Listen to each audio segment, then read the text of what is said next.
I don't think we've recorded a single podcast I'm where eating a grape tomato you right haven't now. been like, I gotta go get food. There have actually been times where you start eating food and I'm like, we gotta restart the recording. Because I'm like, what? Is it unacceptable? Why are you being so strict on me? Welcome to the Holy Mess Podcast. If you think you're a mess, you are not alone. We talk about the things of life through a lens of faith, and we find the hope in all of it. My name's Joy. And I'm Bekah, and today I'm super excited because we're finally going to hear all about Joy's anthem singing at an NBA game. Also going to talk about a terrifying moment in my life from this past week. Everything's fine, it's good. And then go into a really important lesson for when God doesn't give you the answers you think you need. But first, our messy moment of the week, and I'm so excited for Joy's because it's going to get you caught up on her excitement last week. I did it. Yes. I sang the National Anthem at an NBA game. I can't even believe I'm saying that because, no joke, when this first came about, which it was in a few episodes ago when I presented the idea, I wanted to get out of it. I know you did. Yeah, Betty Rock from The Wally Show was like, let's talk through how you can get out of it. Well, I even remember because I was with you when you got the email that you were doing it, and you were about to cry. Like I was kind of teasing you, and I'm like, "Oh no, this is a big deal." Doing it. Yeah. I'm not. I was way too scared, and I'm also not an experienced singer, and I'm super rusty. I mean, it'd be like taking gymnastics as like a teen, and then someone today being like, "Can you do a back handspring?" You're like, "Probably, but it'll hurt really bad." That's how I felt, and I was like, I thought this will be so embarrassing, but then I realized that it's also a killer opportunity. Who gets to do that? And I didn't want to miss the opportunity just because I was scared or I thought it wouldn't be awesome because I'm a perfectionist and I don't want to do things unless I think it's going to be the best thing that's ever happened. But that's not healthy. I can't live that way. Tell me, Bekah, if this is how you are when you struggle with doubts and things in your mind, you have to figure out what to do with them, right? Yeah.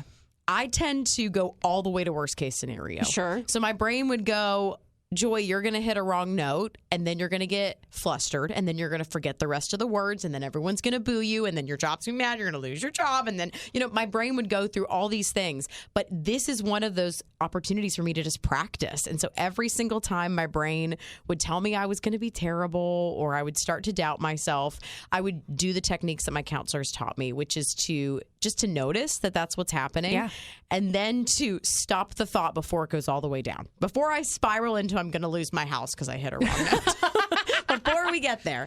And then I would actually replace it. In fact, Jennifer Taylor Wagner talked about a thought swap, and I would say, you know what, honestly, if I hit a wrong note, it is not the end of the world. I kept telling myself, no one's dying on an operating table. No. It's just a song. It's not a big deal. And so I just kept rehearsing that until I was like literally standing on the court. How often? Okay, you had to rehearse the song itself, but was it just as much rehearsing just for the mental gymnastics of it? I didn't actually rehearse very much. I don't know. Okay, so most of your prep then was like just getting out of your own head. Most of my prep was pretending that it wasn't happening until it got to be the final week. And then I told people in my life that I hadn't really been practicing at all because then it would be real. And they were like, you have to practice. And I was like, oh, no. And here was the practice that I had. I had a little tiny keyboard piano on my phone, and I would hit the 3 starting notes, and then I would sing it. I was like, that's what I'll do right before I sing. Well, that didn't work night of because the music was so loud and everything was crazy. They're like, yeah. And I'm sitting there side stage hitting my 3 notes, and I can't hear them at all. Oh, my goodness. Like, what am I going to do? And that was your plan, right? That was like your last minute, like, okay, this is how I'm going to be prepared. Everybody said if you start on the wrong note, you're done. And I was like, well, all I can do is just like wing it and just hope. And so the woman who'd helped me kind of figure out what key I was going to be in the week of, she said she played along with my performance. I was supposed to sing it in F, and I sang it in like F sharp, which is probably why some of the notes were a little wonky, but it's close. I got super close. And I got to say, you did a great job. I actually pulled a little bit of audio of you doing it. Is it okay if I play it here? Yes. Okay, just a little bit. And also, you were on television, which you didn't know was going to be a thing. Or the land of the free and the That's applause. That is applause. It's really uncomfortable to I'm listen sorry. to. I know. I'm sorry. I knew you would hate that. We're but all our worst critics. But again, when you hit that big note, like everyone in the stadium's cheering, and it was sounded so even nice. better in the room. I just happened, you hear the background noise because my dog is like, why are you guys quiet and like watching the TV super loudly? And I'm like, because my friend is on TV. You're like, Hadley, enough. This is a moment. But because I face my fears with that, I honestly feel like now if someone asks me to do something really scary, I can go, well, it's not singing in front of 16,000 people. Like that's one of the scariest things I've ever done. So now I feel like I could take on things I wouldn't have tried before. Well, let me present you with some opportunities. Do you want to go skydiving? No. Do you want to go bungee jumping? Absolutely not. Do you want to swim with sharks? No. You sang in front of 16,000 people, Joy. That's different. My life wasn't in danger. Oh, gosh. I will say one of the funniest moments was I knew I got to do a sound check, and that's when it got real. But I thought the sound check was hours before the game, that I'd be on the court all alone with all the sound people, and I would get to hear how it reverberates and everything. Well, they lead me onto the court. Both teams are practicing, both on either basket, and the cheerleaders are doing all these stunts in the middle. So it's a full court. Totally. And they hand me the mic and they say, okay, go ahead. And I said, in front of all these people? And the woman looked at me like, that's the point. And I was like, okay. And so the cheerleaders kind of parted and made away. And as I was practicing, the basketball players were still like shooting hoops and all this stuff, but then they kind of started to slow and look at me, and I was like, this is so scary that when I finished sound check, I was so proud of myself, and I was like, I've done it. And they were like, you have to do it again. And that's when I got so nervous. But I mean, I followed through and I did it, and it proves that you can do things you don't think you can do. And therapy super duper helps. Because if I hadn't done some work, for sure would have had an anxiety attack. But I'm so glad that I stopped my thought processes before they took my body to that place. And I think that's important for all of us because none of us are going to be singing the national anthem anytime soon. But there are scary things. We have an interview tomorrow that anytime an artist interview comes up, I get a little nervous. And it's just reminding yourself whenever your body goes to that place of getting nervous, of having nerves, to have those thought swaps and be like, okay, instead of the worst case scenario, we're not going to go down the road of losing my house because I sang a song.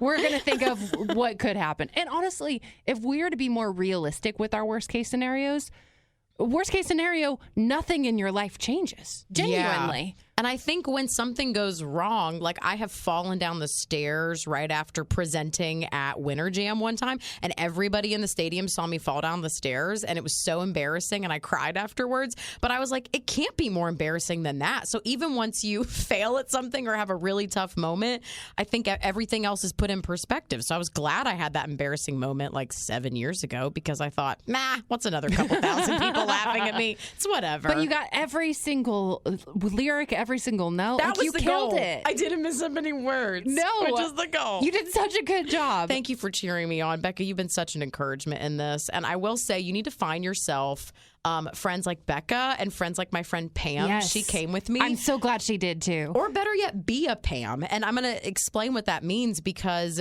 she's actually a really talented singer. And I am not, as we have established. I don't really do that regularly. But I knew I could bring her, and it would actually be really beneficial. And one of the guys, he meant well by it, but one of the guys helping me with the event, I was telling him about my friend who was there with me. He's like, so you brought your friend who wants to be an artist to watch you fulfill her dreams? And I knew he meant nothing by it. He was just making conversation. But I said, it can look like that, but actually she is such a good cheerleader that I know she won't view it that way. And I knew that she actually was really talented, so she helped me prep the whole way up. She was like, here's the exercises. Here's how you do breath support. The day of. She was like, hold that low note. And I was like, yes, girl. And she totally cheered me on, and she was able to put her own desires aside. And I want to be that kind of friend for people. I think this brings up a good overarching point, because again, I know that guy meant nothing by that comment, but I do think that there's a tendency for people to pit women against each other, because oftentimes there's only one seat at the table, right? But instead, I love that Pam was like, no, this is our table. We're going to claim it for ourselves. I'm going to lift you up because this is your day and I care about you. Yeah, and I don't have to deal with jealousy in the midst of it. She was like, you're not winning a Grammy. That I'd have to take a moment for, and then I could support you. Which is fair. I was like, your ultimate goal is not to sing the national anthem, but that's what it means to just cheer alongside your friends. Even if you are frustrated that it's not you and you need to take a moment, you walk through that however you need to, and then you cheer so loudly for them. And I love when we can support each other. I got to benefit from it. Yeah. And then I love, too, that you got a flat on the way to the airport. Like, this entire trip was just a whirlwind for you. I almost didn't get a chance to come home. And then Pam and I were trying to figure out how to change a flat tire because we've never done it. I was like, I think this thingy goes in that. I think you crank it. And we were so weak, we couldn't get it. So we knocked on the door of the house we were broken down in front of. And this young 20-year-old guy, he said, what's it called? Like the tire iron. Jack? Or not the jack, Yeah, I think it's called the tire iron. It did not actually fit on the lug nuts. And we were like, we're not idiots. It just doesn't fit. So we had to get towed. But we made it to the airport. I'm home. I'm never leaving again. Becca, tell us about your mess of the week. Okay, so 2 things you need to know before I launch into this story. One is that it has a good ending. So there are moments where you're going to be like, what's going on? It has a happy ending. Everything is fine. Second of all, so I know Joey was on the podcast, and Joey is just this eternal optimist, and he doesn't always give the full transparency of how he is on a daily basis. And one really common thing for him is just about any time he does eat food, he gets really nauseated. And he has some meds to help with that. He takes a muscle relaxer and a different medication that helps with stomach cramping. But about 50% of the time, those meds knock him out. And he takes a little, I call it his digestion nap. And he just goes to sleep and then wakes up and he feels better and everything's fine. That is so rough because he has to eat multiple times a day. Right. And sometimes his body is like, yeah, I'm good with this food. And then the next day it's like, nope, not going to play that game today. So you just never know. So, he was working, he works part-time at a church, and he was working, and he was talking about how he just wasn't feeling very well, and he's like, I'm going to take these meds. And I'm like, okay, cool. So that is the last I hear from him for 2 hours. And logically, I should have been saying to myself, he probably took a digestion nap. He's probably just needed to lay down and let this pass so he can continue on with his workday and come home. Wait, but he was at work? He was at work. That's weird. Has he ever taken a nap at work? No, not that I was aware of. And so instead of going to that logical place, my brain, and I think that this says a lot about looking into my brain as a caregiver, my thought was, he's dead. Like, wait, genuine. That's genuinely the leap that I made. But what happened? You were reaching out to him and he just wasn't responding. He wasn't. And so I was home, and it's getting to be like 5 o'clock at night. So it's a weird time of day. And he's missing. And he's missing, or he's not responding. And so I start calling him. He's not answering. I start pinging his phone, because if you're hooked up on like Find My iPhone. Yes, where is he? He's at the church. I can see he's at the church, but I'm just pinging and pinging and pinging. Oh, you ping and it lets his phone go off. Yeah, so it goes off, but nothing's happening. Like, I would freak out too, girl. Exactly. So I, at this point, I have the worship pastor's number, so I text him. He texts the entire church staff. I start driving down to the church. How far is it from you? It's about a half hour. And again, this is rush hour. So it's going to take me a hot minute to get there. And I just keep calling and pinging and calling and pinging. And finally, I'm halfway to the church and he picks up and I go, oh my gosh, you're alive. Like, I had a total breakdown on the phone. And he's like, he's just waking up from a nap, mind you. And he goes, what? And he did not even wake up to the phone pinging? He didn't. No. So what happened was, because I had texted the worship pastor, he texted everyone else.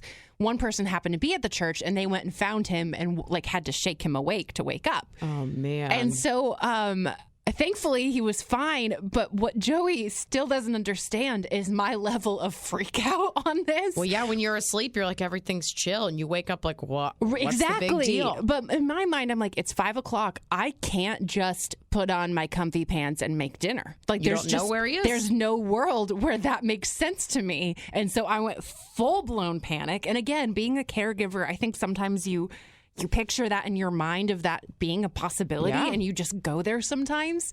But the reason I'm sharing this as a messy moment is because I do think it's an interesting conversation. But also, ever since then, anytime he takes any medicine now, he texts me and he goes, okay, so I'm taking this medicine and this medicine. I might fall asleep. I'm not dead, okay? Will you agree that I am not dead? And I'm like, oh my word. My goodness. And he's still not letting it go. And I'm like, I was in the right place of freaking out. That was not an overreaction, and you're just being a little brat right now. Let us stand with Bekah in the fact that it's not crazy that you wanted to drive down there. I also would be like, Was he in a wreck in the church parking lot or something else strange? It's just very odd for him not to have gotten back to you for that long. It was weird. And the other Did he lay on a pew? What happened? He laid down in his office. He doesn't have an office, but he steals other people's offices, and I guess he laid down in one of those offices. Sleeping in someone's office. Yes. But I told him, too, I'm like, look, this could have escalated so much worse because let's say that I had been like, oh, he's napping.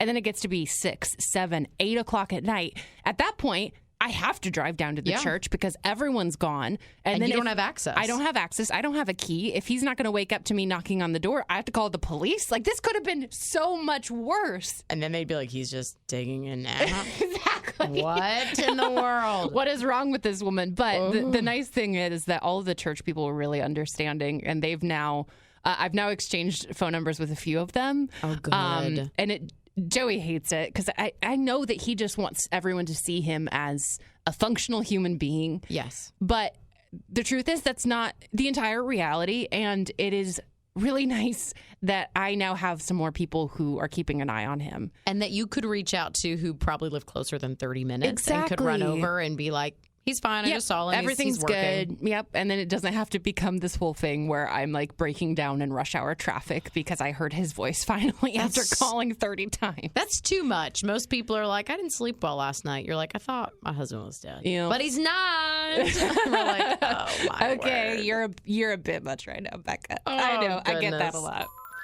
So as we transition to what we learned in therapy, what I'm about to share, I didn't actually learn in therapy, but it's establishing a topic that's been talked about there a lot with me.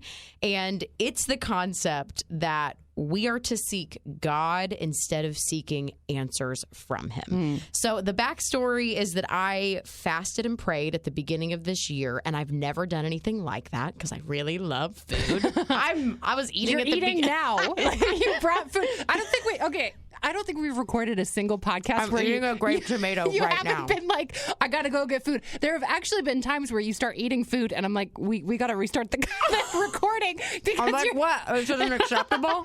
Why are you being so strict on me? Yeah. So as I finish this food, I love to eat. So the idea of fasting is very scary. But my mentor challenged us with it that it's actually a spiritual discipline. Yeah. The Bible is like, when you fast and pray, like it expects us to do it. So I decided that it was time to try it. And the beginning of the year is the perfect time because it's the very beginning. It's the first fruits of your time and your year. And so I really was seeking a specific answer from God that I needed for my family. And I went a week, and it's not like I didn't eat it all. I just skipped specific meals at certain times and replaced that with prayer. I was journaling through it, and I didn't get an answer in the first week. So I was like, okay, God, I'll press in further. It was only supposed to be a week. I was like, 2 weeks. And I was so hungry, and I was so mad. And at the end of the second week, I was like, well, I guess you're just not going to give me an answer, God. So I'm just going to eat a cheeseburger. I was so frustrated. And even my relationship with him, I started to build some distance for a few weeks after that. And what my counselor has helped me see through some good time in therapy is that I tend to function like an abandoned orphan in my life with Jesus, and I'm not. He is my father. He looks out for me. I am never away from his presence or his gaze, and yet I often function as if he has abandoned me. And so I went into that mode. It's a mode that I know. But then I happened to be at a conference that I was actually speaking at like 3 weeks ago. And I was sitting there, and the main woman, Julie Thomas, this amazing speaker and pastor's wife, she started sharing about a moment where she was seeking something from God and got nothing. And she said, I felt like the Holy Spirit just let me know that I was seeking an answer more than I was seeking God. And that was actually a moment of contention in my relationship with him. And you know those moments when you're sitting there and someone says something and a light bulb goes off, and it's almost like God taps you on the shoulder and you just suddenly feel like, that is me. Yeah. They're reading my mail right now.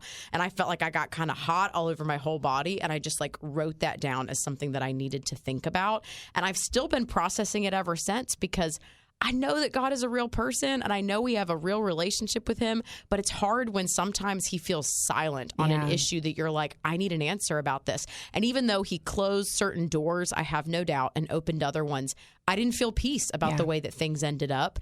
And I've always heard that you follow the peace. And I thought, well, if there is no peace, maybe he's not present in it. And that's not true.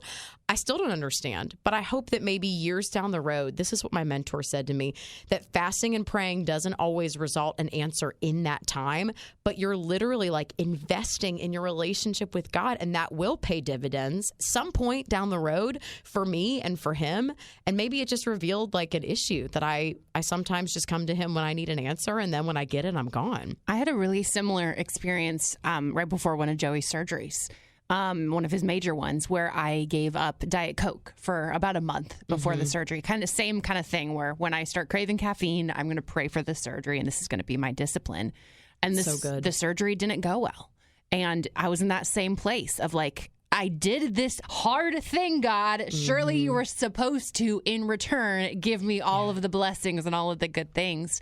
And I know we talked about this on the episode about Joey's illness, but my faith has really made a transformation into seeing God as a comfort. And I know that he is the God of answers. I know he is the God of solutions, but I've realized in my life what I need more than those things, though, is comfort, because this is hard. No matter what the answer is, this is hard. And I'm glad that you're here through that. Yeah. And I have felt moments of jealousy. Maybe you have too, when you hear other people say things like, well, and God provided this answer out of nowhere when I did that. And I felt God say to me and speak to me, and they'll say these words. And I'm like, I don't know that God talks to me in that exact same way with that kind of clarity. And I would say, well, God, why do they get that and I don't? Why do they get a clear answer and I don't? Why do other people get healing and we don't? Yes, absolutely. But then I remember that each of our stories is so different, and I do not have God's perspective. I have such a small piece of the picture of my life, even that he's crafting, and the role that I play and the role that the answer I'm seeking plays, that I just have to trust that he knows better than I do, even if it seems like kind of a mess in the moment. And that's really hard. And these are just the growing pains of a relationship. But again, I'm grateful for therapy, that I even understood, I'm starting to function in an unhealthy way, even in my relationship with God. And I need to get through this. And so I'm in a better place now, but it's stuff God and I will continue to talk about. And I think what I really like about this podcast is that we're not always going to land on answers or clear cut, like, hey, this is how you deal with this situation. But that's kind of what life is, right? Is you talk through it, and you kind of have to wrestle with things and figure out where you are in the midst of that. Speaking of wrestling, we are going to move on to our mess and bless of the week. I'll go ahead and do mine first because it's kind of fast, and I know yours is very topical, and there's so much to get into there. So you know how every generation has a name, right? Yeah. So you have baby boomers, and then Gen X, and then you and I are both millennials. Yes. Then there's Gen Z. Do you know what generation is after Gen Z? Let's see. Gen A. Gen A! That would be really fun. They are calling the next generation Generation Alpha. And that's not good for them. I know. Well, it's not good for us, because let's think about this for a second, Joy. We are to boomers what they will be to us. Oh, no. So someday when you and I are getting ready to retire and we're complaining about kids these days, we're going to be complaining about a whole generation of kids who call themselves Generation Alpha. They're going to think they're most important people in the world. Alpha means like the top, right? The best. Yeah. I can't with this. I know. Listen, my kid is going to have a big head already. He's adorable. He's Generation Alpha. He's going to think he's an alpha. He survived COVID as an infant. He's going to be like, I'm invincible. We don't need this. No. They're going to be a disaster. So that's my mess of the week. My official petition to change the name to something a little more humbling, because I just can't deal with that in my retirement years. They need to change it to Gen A. They won't get the reference, but we will. We will. That's the only thing that matters.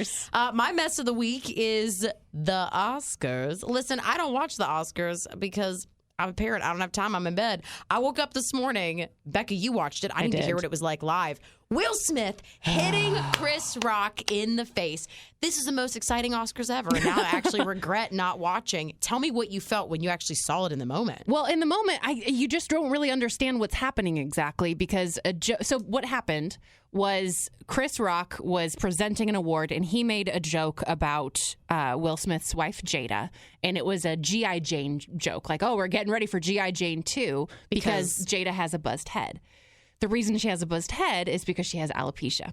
So when he made that joke, and you could tell she was annoyed by it. She like rolled her eyes and like, ugh.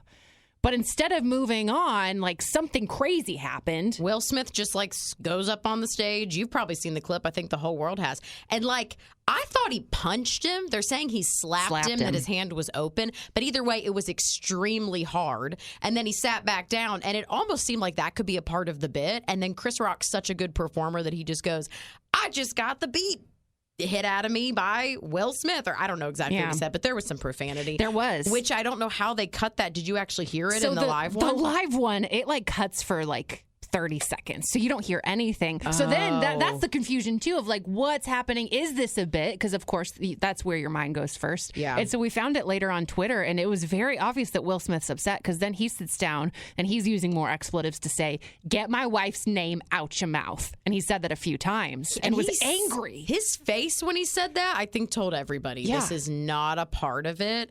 And that was just so out of line. So here's my take on it, which doesn't matter. Everybody has their thoughts on it.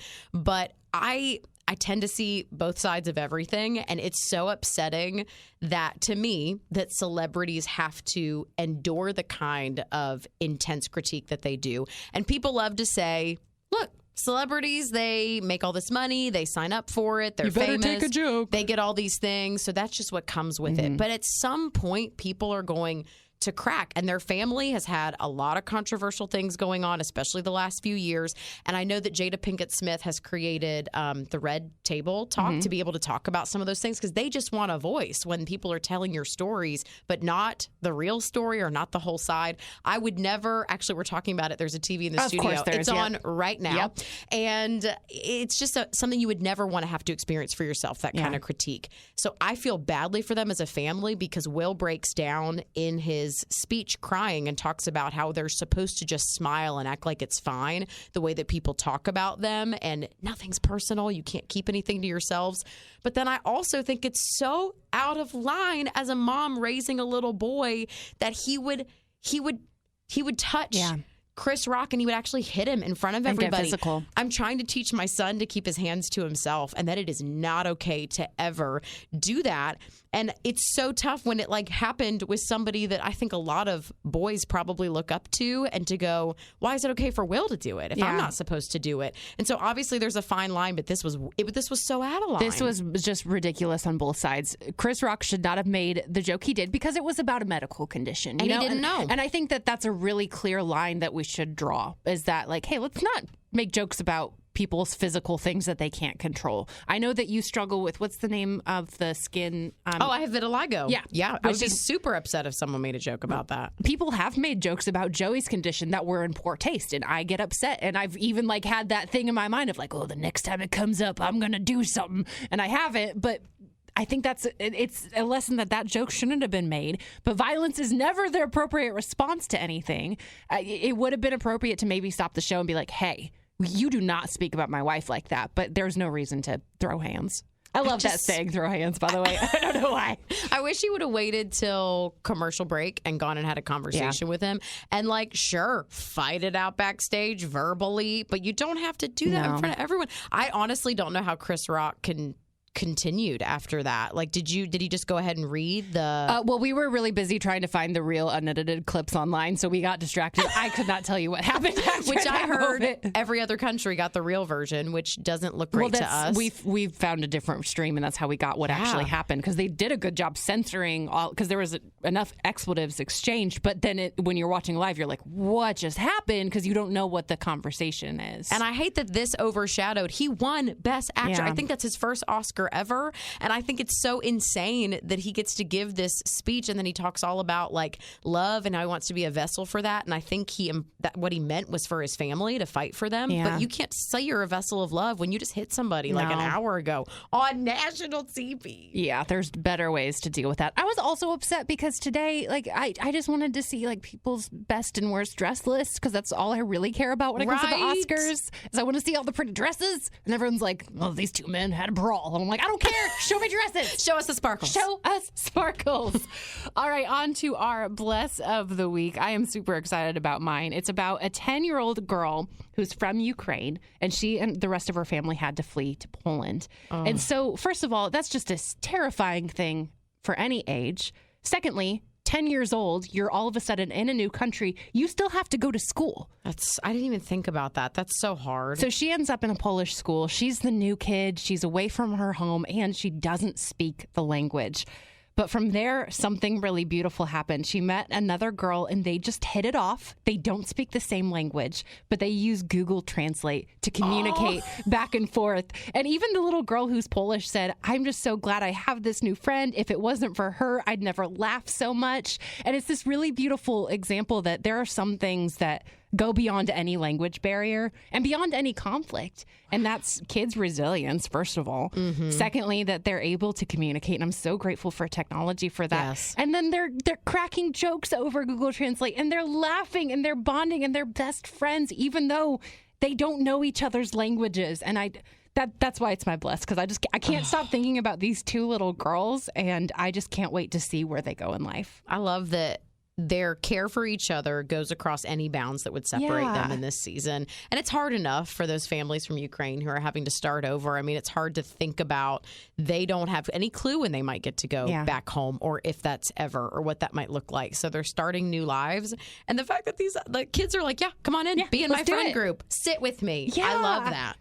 My bless of the week, I didn't really even like this story when I first heard it, but I'll tell you why it's my bless. There's a woman named Taylor Humphrey, who created a job for herself where she names people's babies. Okay. She gets paid $1,500. But she doesn't get the final say. Here's why I like it. She presents different name options for you based on this massive survey you take. She goes through your family history and pulls out family names that you might like that go along with what you might be interested in. She discusses different spellings. She goes over like the history of names and the meaning and the purpose, which there's a lot in a name. I think we throw it around when generations past, your name had more to do with the meaning than how cute it looked on a shirt or like how it sounded. Or if it was unique enough. Exactly. And so I think that it's ridiculous that this woman has this job, but she started out as a childbirth doula, but saw so many parents struggling over the name and then always wanted to help. And so now I just love that she's like, I love this. I'm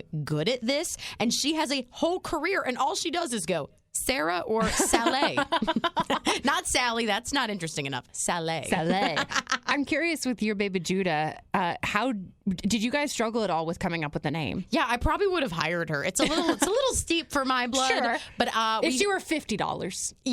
Even if she was like, I don't know, $500, I might have hired her, because I am so bad and indecisive about this stuff, and I don't want to. It's the biggest decision ever. If someone could give me 2 or 3 names and I was supposed to pick one and I liked them all, I would be so pumped about that. We sat one night and went through, I think, 1,000 of the most popular names, and I said no to almost every single one. I don't know why. All of a sudden, you're like, oh yeah, I met a Harry and I didn't like him. Yeah, so well, I think that's valid, because like if that's what you're going to think of, I always tease my parents because my oldest brother named my middle brother, and then both brothers named me.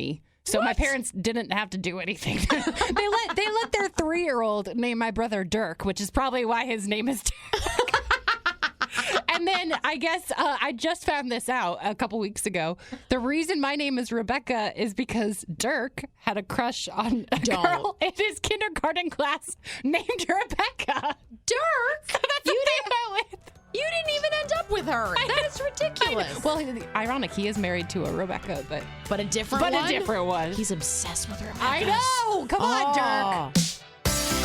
Thanks so much for listening. If you got something out of this episode, would you consider sharing it with a friend and leaving us a review? If you have anything you'd like to share with us, you can email holymess@wayfm.com. And thank you so much for being a part of our messy family.